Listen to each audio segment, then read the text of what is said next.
I remember growing up as a Muslim kid. We grew up in the Middle East. We practiced, Islam. We would go pray, especially on Fridays. I remember going to the mosque on Friday. It was sort of a big deal. We practiced 5 times a day as well, and so everything that we did was pretty much centered around our beliefs. And I remember growing up in that culture, wanting a relationship with God, but knowing that this was it, that this was the religion that you go through, that Allah was the God that I served, and that Muhammad was his prophet, and the way to reaching Allah was to follow the teachings of Islam and to follow the sayings of Muhammad, which are the hadiths. Growing up, I was used to Hindus, Sikhs, even Christians, Catholics. I had friends who were Hindus, close friends, and so we talked about religion, but pretty much I'd settled in my mind that since I was born and raised a Muslim, I would always remain a Muslim. I'd heard about Jesus and sort of the gospel and what he did, but I was really not interested because to me at the time Islam was not just a religion, it was sort of a nationality. That's who I was, and so it would be ridiculous for me to even consider changing my nationality, even though I did have reservations about certain teachings. The thing about Islam is that it really discourages questions. Questions and doubts are, not having a faith, and so that was discouraged.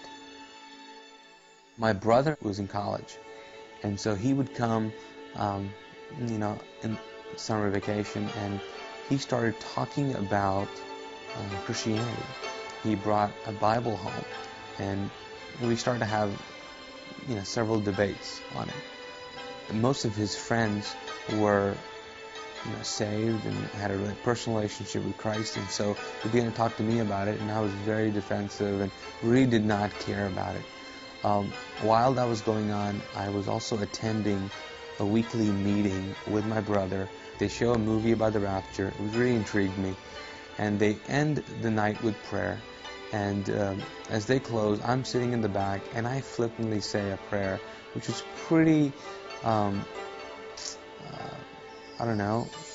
bold, maybe ignorant, and arrogant. I pretty much said, listen, I don't know if you're really true, or I don't even believe this garbage, but if you're so true, why don't you just come down and show me? That was my prayer. Several nights after that, I was in my room, and it was about 11 or 12 o'clock at night, and I had just finished reading a novel, and put the book down and stretched on my bed.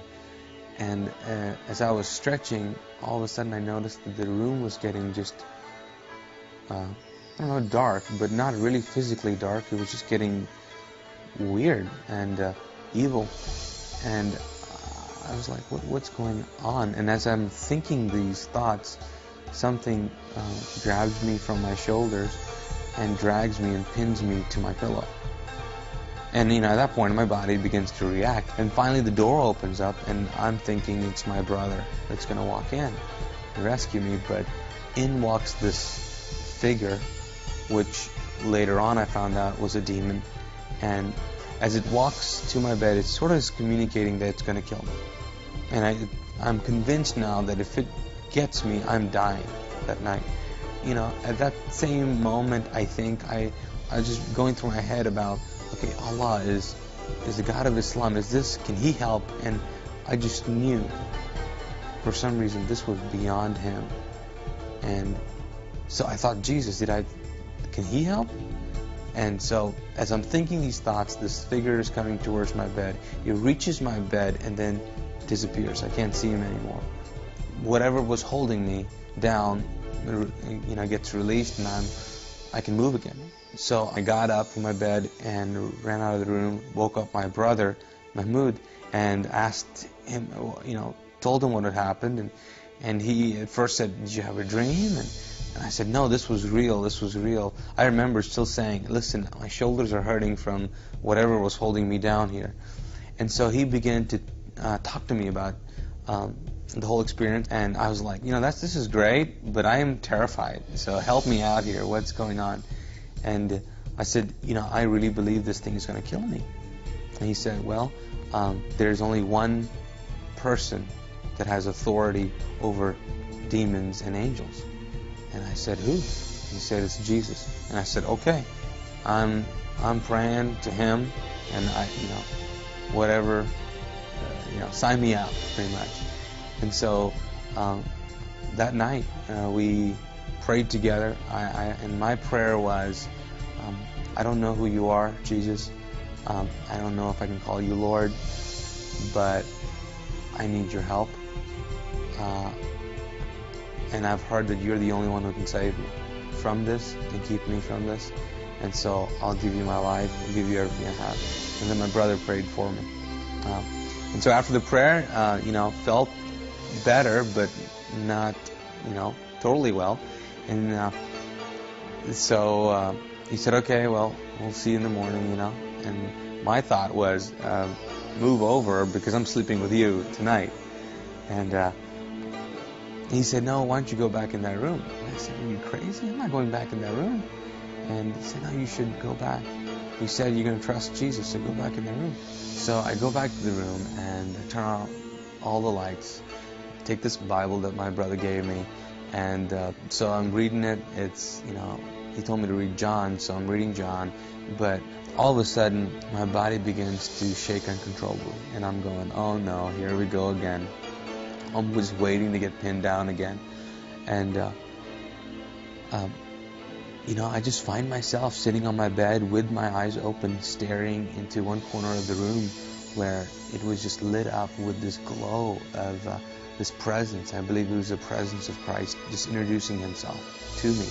And I remember just looking in the corner of that room, and it was amazing to me because there was so much peace. I think the best way to put it is that the peace was so aggressive that it just took over every thought, feeling, emotion that I was feeling at the time. And it was utter peace. I don't think I've ever felt like that since. Just an amazing amount of peace. And I remember just staring, and what it actually did as well is it put me to sleep. I just remember just looking at it, and I think I said cool or something like that, and I fell asleep.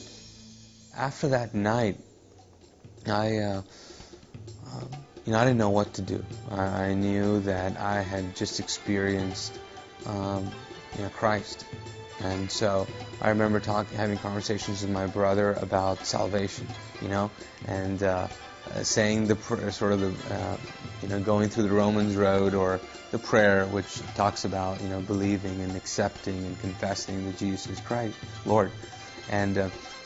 So we kind of did that together, and then I remember even on TV when I would watch shows and they would talk about accepting Christ, I would do it again. So I think I've prayed the salvation prayer about 10 times or so. Just wanted to make sure. But it's radically changed my life. I think my life has been different, but my thoughts have been different now too. My views on God have radically changed. In the past, God was a far-off God in Islam. Not really relational. You kind of just did the deeds, and you're in hope for the best. Even now, if you ask a Muslim, if he's going to heaven, he would say he doesn't know. It all depends.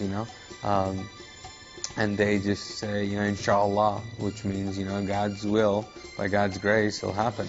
And but now it's very different. I know I have the assurance of faith now. Before, I thought that you had to do a certain amount of things to get closer to God.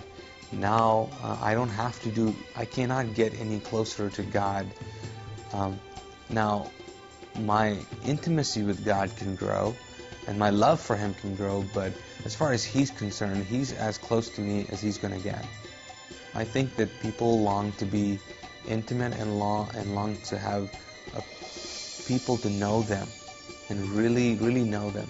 And it is amazing to see a God who really, really knows you and who can be so intimate with you and give you a purpose. I think the biggest thing for me has been the fact that since I've met Christ, I have found what I've been created for. I have found a purpose. And I know that the purpose of life now is to get as many people to experience the love that He has.